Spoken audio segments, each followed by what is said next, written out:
Alright lads, so alongside all the news that we did get this morning, we also got a new version update, version 15.3.0, and it's a really good update. Probably one of the better updates that we've seen in a long time, and I've kind of been saying that for every update that we do get. They just keep getting better and better, and in this case, it brings a lot of free rewards, rewarding you for actually playing the game, especially long term. So the first thing we got with 15.3 is increased maximum player rank. As stated here, the maximum player rank has been increased to 200. Originally, it was rank 50. Now, personally, I would like if the rank had an infinite amount of levels, but 200 is still a respectable number, and it is going to take quite a while to get to rank 200s. Now, as already stated, we currently have 50 ranks in-game, and the way you would rank up is to do certain challenges. This time, though, it's a more traditional rank system, and to rank up, all you have to do is get XP, which you get by playing the game. So stated here, player XP can be acquired from the following ways. When clearing a quest, you'll receive 1 soul ticket worth of player EXP, and when completing a brave battle, you'll receive 3 soul tickets worth of player EXP. So for those that have like a crap ton of brave battle tickets, you could actually level up your account quite fast since you're getting triple the amount of EXP. Keep in mind though, if you do fail to beat a quest, you don't get any EXP. So make sure when you start a quest, you actually beat it. And they do give you a reminder here, every day in co-op you have a free 5 times soul ticket reward. So it's definitely more encouraged to do it right now since you're getting 5 times soul tickets worth of player EXP for the price of 0 soul tickets. Now for me personally, as someone that does play co-op every single day, sometimes I don't do the free 5 times soul ticket run because that requires joining a lobby. I rather host my own lobbies, but this time with this new implementation, with the idea just to maximize my amount of EXP gain,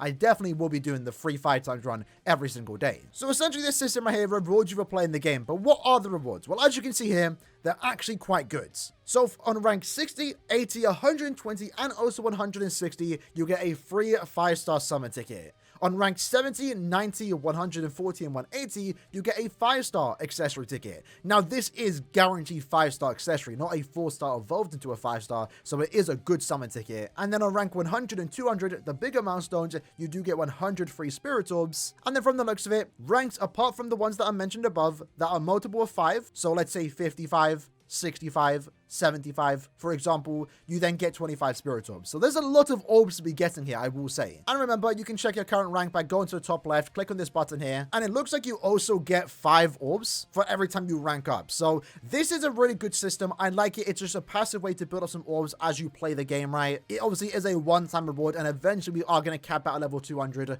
But who knows? Maybe Caleb in the future can eventually add more rewards and more ranks when the time does come. So we just completed a quest. This is going to be the new UI every time you complete a quest, just giving you an indicator of how much EXP you did get. From the looks of it, it's 1 EXP per 1 soul ticket. So essentially what it's saying here is that if we do 100 soul tickets worth of runs, we're going to get 1 level up. At the same time, keep in mind the Cons Bonanza Pass does give you a 6 run, but that does not look to be included in the amount of EXP you do get. As you can see, we did a 5 times run, therefore 6 runs, but we only got 5 EXP. Alongside that, again, this is the new UI screen. I kind of like it. It looks weird, I will say, but I think it's a lot more neat looking, a lot more organized. This wasn't mentioned anywhere in the update, but I do like it. So I thought I'd just add this in since we just got this information while editing this video. As always, shout out to Heeken for this info. As you'll see here, this is going to be the amount of EXP you need per level, and it is going to get increased depending on the level that you are at. So for example, from rank 51 to 60, it's going to take you 100 EXP. And remember, 1 EXP is 1 soul ticket. And it does get increased by quite a lot, because by the time you get to level 180, it's going to take you 1,500 soul tickets just to get to the next level. And if you wanted to make it to level 200, it's going to take you around 140,000 soul tickets, which is essentially like over a year of playing the game. So at the start of the video, I did mention that I wanted more ranks than level 200.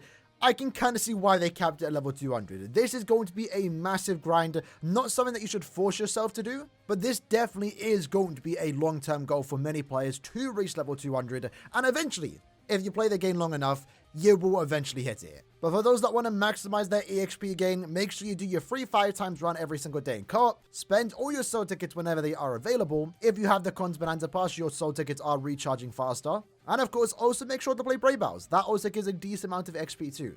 After that, we have the Guild Quest update, and I'm not gonna lie, there's a lot to go over in this one, so we're probably gonna separate it in its own video, especially for those that maybe don't care about Guild Quest. This doesn't have much effect for you, but they're making a lot of changes here with how we get rewards, how the scores are calculated, They're separating certain killers in certain guild quests, as you can see here. It's Squad Zero and also Human Killer. Quinties and Stonebridges aren't included here. Of course, they're adding the new very hard difficulty of guild quests, which the summary can be explained here. A higher score than hard can be acquired. Added an enemy appearance effect when entering a new wave, and this right here is essentially killing Nukin. At least it looks like it is. Enemies have a significantly higher stat than those on hards, and the rules are the same as hards. Just to give a quick TLDW though, this is the stat difference between the hard difficulty of guild quests and the very hard difficulty of guild quests. These are massive changes. I have no idea if it's even going to be possible to beat very hards, and that might be the idea. Maybe it's designed for you not to complete it, but I'd like to think that at the very least, this is going to be an achievement if you do beat it, and hopefully you get rewarded for it, right? I'm looking forward to this, trying out different team compositions, because it looks like the team composition in guild quests is now changing. It's not just a go in, soul bomb and done. You're actually going to have to play this mode, and I think that's actually a pretty cool thing. And then lastly, we have the battle power. So we've added a battle power feature. A numerical representation of your power is calculated from how far you powered up your 6-star characters. Their stats, link slot levels, and transcendence, and whether or not they've been resurrected are all used in this calculation. And to see the battle power, all you have to do is go to your My Status screen. So as you can see, it's right at the top, so it's hard to miss. For those that are wondering what my battle power is, I have just reached 3 million. As of right now, I've only seen one person have a higher battle power than me. Shout out to Darfleet. But what I really do like is that you can click on the details here, and you can actually see the stat breakdown. So 1.9 million is coming from the stats of all my characters. I've gotten an additional 810,000 power from my link slot levels. So as you know, I'm someone that likes to link slot all my characters, and this right here has given me more reason, more validation to link slot all my characters to T20. I have 100,000 points from Transcendence, and this one I'm kind of sad about, I'm not gonna lie.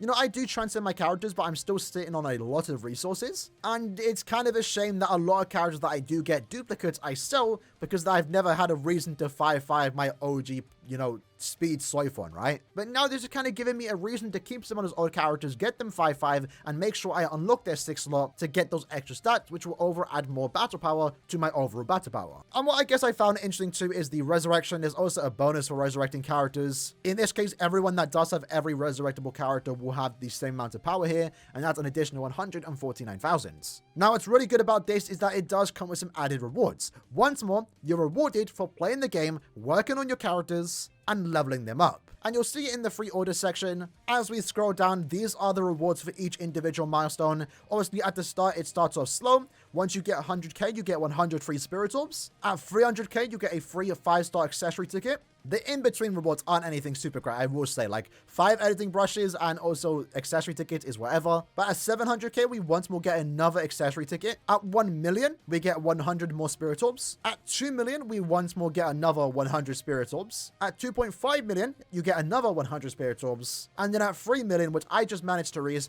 we get another 100 spirit orbs. For those that are wondering, the 3.5 million reward is 10 million coins. Nothing super crazy, but I would assume that 4 million battle power will once more give you 100 more spirit orbs. So I guess this right here you could use as motivation to max out your characters once more, level them up, level up their link slots, transcendence slots, because you do get rewarded for it. In this case, just this morning, I woke up to 500 free spirit orbs. It's absolutely crazy. I just like seeing these rewards. I don't want to claim them just yet, but I will eventually do it. As of right now, though, I will say the cap for the most part is probably 3 million. There might be eventually a few players that will push to 3.5, but I don't expect to see anyone anytime soon get into 4 million battle power. And with that, that is basically version 15.3.0 in a nutshell. We got 3 new big additions that I think are all positive for the game, that want to make you play the game more and encourage you and reward you for playing the game more. BBS finally got a traditional ranking system. This is going to be cool just to see at a first glance how much someone plays the game, for example, at least for the time being, because rank 50 really didn't mean much. But at the same time, you are getting a lot of rewards for it, including orbs. A lot of orbs, to be fair. I believe going from rank 50 to 200, and don't quote me on this, is around 750 orbs. You're also getting a bunch of 5-star summon tickets, accessory summon tickets, overall some really cool stuff. The guild quest changed, and we still haven't seen the full extent to it in terms of the rewards. We still don't know the full information about the rewards that we are getting, but thus far, everything I am seeing is a positive change, making the game more competitive, but at the same time more casual, if that kind of makes sense. A lot easier, more so, to be competitive. Hopefully better rewards. And also at the same time, a new potential very hard challenge, something that I and many other players have been asking for, potentially giving you a reason to now summon for these new characters or cards that we have been getting over the last year. And then the new battle power system, a retroactive system already rewarding players that have been playing the game. Again, I myself woke up to 500 free spirit orbs. Once more, another reason to keep playing the game, keep maxing your characters, go for new characters, for example. You get rewarded for it, and at the same time, it's also cool just to compare battle power. So overall, some great changes came our way. Usually with any given update, there's usually something to complain about. This time though, I don't think there's anything to complain about. So good job, Caleb. Let me know in the comments below what got you most excited. For me, it's all free. Honestly, I love all free editions, so I really can't pick one. But I'm curious to know what you think, so I'll see you later next time. Take care, and peace.